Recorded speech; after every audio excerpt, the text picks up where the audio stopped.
Thank you, moderator, Mrs. Moderator. High Commissioner, distinguished delegates, distinguished representative of the civil society. Thank you for organizing this event to highlight the struggle of Bangladeshi people during the historic July-August uprising of last year. On this occasion, I would like to remember and pay my respect to the martyrs of the July-August uprising, their families, and the people of Bangladesh who fought against the autocratic repressive regime. Their collective resolve for a just, inclusive, and functioning democracy, with the promotion and protection of human rights at its core, should define Bangladesh of the future and place our nation as a responsive and responsible state in the global community.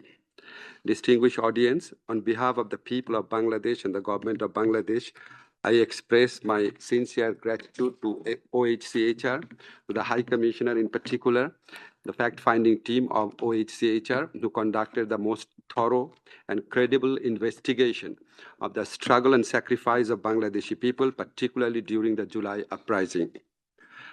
The team's report rightly identifies extensive, horrendous, and grave human rights violations, including extrajudicial killing, arbitrary arrest, torture, and disproportionate use of force by the ousted ruling party during July-August massacre. Although this report was a result of human rights investigation, its finding and the evidences it collected would be pivotal for the accountability process for the atrocities and crimes committed. Ladies and gentlemen, I wish to reaffirm the commitment of interim government for an impartial and credible investigation into the July-August massacre in Bangladesh and due judicial process for redress. To that extent, the International Crime Tribunal Act 1973 has already been amended to ensure fair trial and transparent judicial process. Among other things, the amendments include redefining the offense in line with international standard, widening the defense rights in judicial process, allowing appointment of foreign lawyers and attendance of representatives from the United Nations and other human rights organizations in public hearing and trial. Distinguished audience, High Commissioner Turk has rightly underscored the importance of a comprehensive process of truth-telling, reparation, and reform as the path to national healing. In this regard, apart from facilitating the work of the OHCHR fact-finding team, an independent commission of inquiry was constituted in Bangladesh to look into all allegations of enforced and involuntary disappearance. The commission has already submitted an interim report titled Unfolding the Truth and is expected to come up with their final report shortly.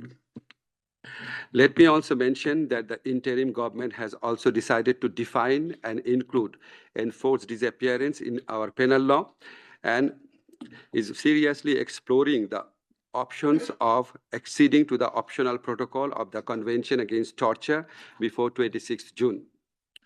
As for reparation and memorialization, our government has established the July Shaheed Memorial Foundation, undertaken extensive financial reparation program for the families of martyrs, as well as for the wounded heroes of July.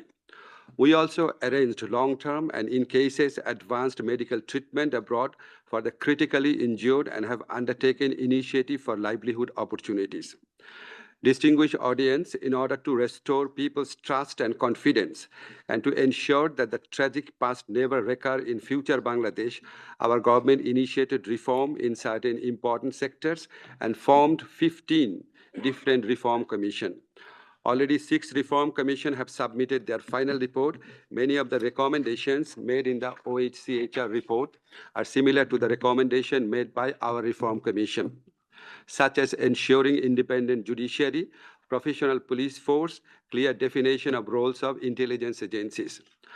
Our government aimed to establish effective safeguard mechanism to ensure the sustainability of these reforms. To that end, a National Consensus Commission, led by the Honorable Chief Justice, Dr. Muhammad Yunus himself, was formed, which has started consultation with the political parties and other stakeholders to implement the reform initiatives. Ladies and gentlemen, we'd like to reiterate that we would utilize the finding of the report as applicable in our ongoing national accountability process to ensure justice. We would also embed, to the extent possible, the findings and the recommendations in our relevant reform processes. Finally, I wish to assure you that our constructive engagement with the OHCHR will not end with the report only. Rather, our government is chalking out how we could better utilize the broader mandate of the High Commissioner's Office in our effort for the promotion and protection of human rights of all of our citizens. We also appreciate the readiness of High Commissioner's Office to provide technical assistance and support to our ongoing reform initiative and national accountability process. I thank you. Distinguished audience, may I now request your kind attention to watch a video. It's entitled Jattabari, Evidence of a Massacre. And I'm really grateful to David Bergman for producing this video. He's here. Thank you, David. And I would like to request the moderator to please play the video. Now, I'm just telling you, this is a first 3 minutes version of the video, and it's only tips of the iceberg of what happened in Bangladesh.